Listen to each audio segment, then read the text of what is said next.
Oi, oi, comunidade Psi. Professora Maria Angélica aqui do canal Dicas Psi. Hoje eu vim conversar com vocês sobre um assunto muito sério, né, que já é um problema de saúde pública no Brasil e em outros países, que é o problema da depressão e do suicídio.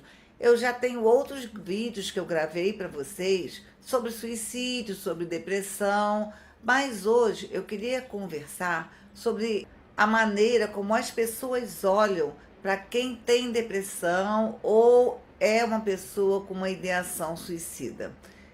A gente tem uma visão muito errônea e eu acho que precisa se discutir mais, né? A gente precisa entender melhor sobre a questão da depressão e a questão do suicídio.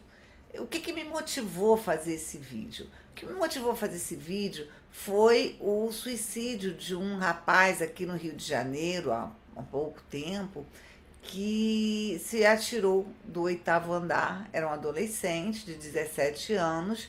E tem uma questão, né, que paira, que as pessoas dizem assim, puxa, mas como ele comete suicídio? Um rapaz jovem, de boa aparência, estudava em uma escola boa, tinha boas notas, né? Não tinha problemas de relacionamento. Bem, é sobre isso que eu quero conversar, né? Muitas vezes a gente não percebe ou a gente atribui à depressão aquele comportamento de ficar na cama, não querer tomar banho, chorar o tempo todo. Bem, e hoje a gente vai observar que existem diferentes formas de uma pessoa deprimida estar se relacionando com o mundo e com ela própria e com as pessoas do contexto dela.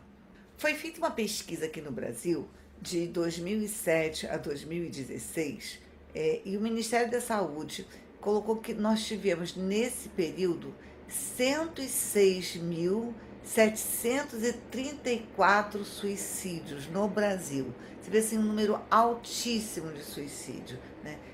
E precisa-se, até o próprio governo, né, propôs intervenções mais preventivas. A CVV diz que 90% dos casos de suicídio, eles teriam possibilidade, pelo histórico, teriam possibilidade de não cometer suicídio. Então, 90% das pessoas que cometem, de acordo com a CVV, essas pessoas poderiam não ter cometido suicídio se tivessem sido acolhidas em sua dor.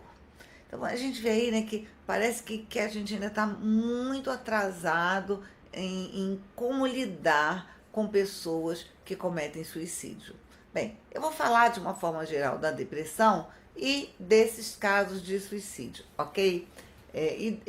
O que eu quero falar mesmo é da visão que a gente tem de quem é a pessoa deprimida e quem é a pessoa que está propensa a cometer o suicídio. Bem, uma das coisas que a gente ouve muito é: ah, tá deprimido, vai fazer um esporte, sai com amigos, vai trabalhar. Ou as pessoas, né, que vêm de uma forma é, mais, assim, mais grotesca. Na verdade, não é que vem, né? Pessoas que interpretam de uma forma mais grotesca.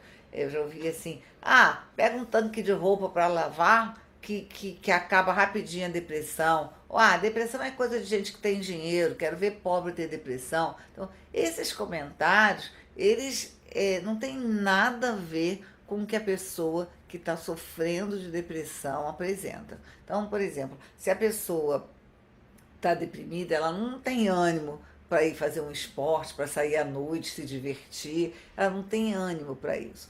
Ah, mas tem algumas pessoas que estão deprimidas e trabalham. Sim, elas têm uma responsabilidade e é forçoso aquilo, né? É exaustivo ter que fazer aquele movimento para o trabalho, mas elas fazem o movimento para o trabalho. Então, assim, o fato da pessoa estar deprimida não significa que ela não trabalha, ela não tenha contato com as outras pessoas, ela pode ter, né? Os casos de suicídio, inclusive, a gente vai observar que são esses casos, que são pessoas que ainda fazem movimento, ela faz um movimento, inclusive, de planejar a sua morte e de cometer o ato. Então você vê assim, é uma pessoa que está num movimento. Essa história de que a pessoa fica completamente sem movimento, caída na cama, né? Alguns casos assim, mas são casos mais raros.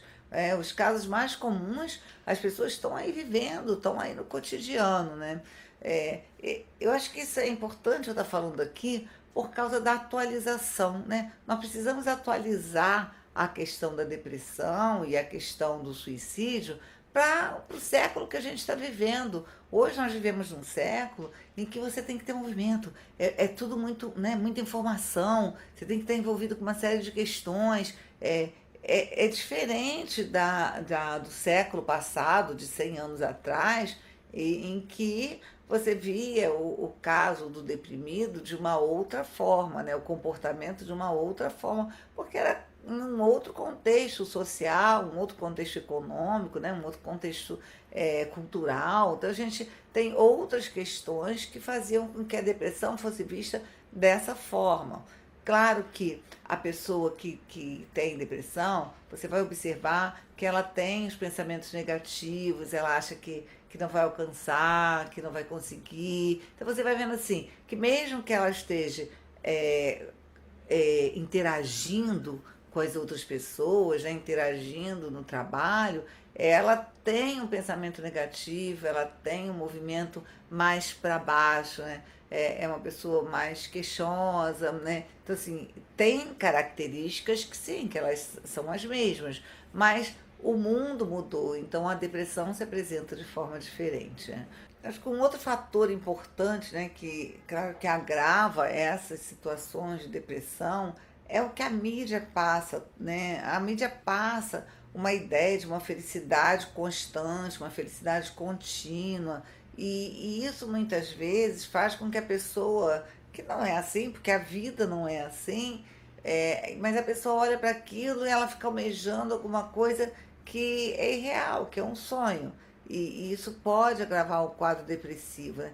As redes sociais também, as redes sociais que são de pessoas que têm ideação suicida e ficam ali, né, discutindo aquela questão, e falta alguém nesse grupo, ou falta essa pessoa estar num grupo onde ela tem um acolhimento para a sua dor, né? E não um estímulo para que ela chegue ao ato de cometer o suicídio. O tratamento para esses casos, né, para os casos de depressão, e que principalmente os que têm ideação suicida, ele é psicológico, sim, mas em muitos casos precisa do tratamento médico por causa do grau, do nível de depressão. Então, o tratamento combinado sempre tem um efeito muito melhor. Então, a psicoterapia é fundamental, mas em alguns casos precisa avaliar a necessidade de um tratamento médico também. Bem, gente, é isso, né? Acho que a ideia hoje era de uma atenção especial para alguns comportamentos que são sinais de depressão e que às vezes a gente não considera, porque a gente tem uma ideia de que depressão é aquele quadro clássico, clínico, que estávamos lá, tá lá na literatura, mais para trás, tá bom? Bom, gente, eu vou ficando por aqui então. Se você gostou desse vídeo, dá o seu like aqui, se inscreve no nosso canal do YouTube, que toda semana eu trago uma nova dica para você, ok? Tchau, tchau!